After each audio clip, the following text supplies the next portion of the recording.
கோலாலம்பூரில் உள்ள ஒரு முன்னணி ஹோட்டலில் தனது காதலியுடன் பாலியல் தொடர்பு கொண்ட பின்னர் அவரின் கழுத்தை நெரித்து கொலை செய்த குற்றத்திற்காக ஓர் இந்திய பிரஜைக்கு கோலாலம்பூர் உயர்நீதிமன்றம் இன்று 35 ஆண்டு சிறை தண்டனை விதித்தது. அத்துடன் அந்த நபருக்கு 12 பிரம்படி தண்டனை விதிக்க நீதிமன்றம் உத்தரவிட்டது.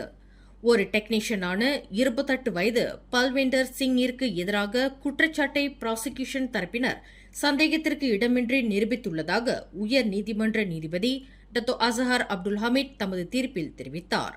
அந்த இந்திய பிரஜை கடந்த 2022 ஆண்டு அக்டோபர் 6 தேதி இரவு 8:30 மணியளவில் கோலாலம்பூர் புக்கிட் பிந்தாங் ஜாலான் அலூரில் உள்ள ஒரு ஹோட்டல் அறையில் 36 வயதுடைய தனது காதலியின் கழுத்தை நெரித்து கொன்றதாக குற்றச்சாட்டில் தெரிவிக்கப்பட்டது.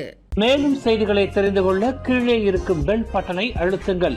உங்கள் மகிழ்ச்சியை வெளிப்படுத்த லைக் மற்றும் ஷேர் செய்யுங்கள். தொடர்ந்து திசைகளோடு இணைந்திருக்க சப்ஸ்கிரைப் செய்யுங்கள்.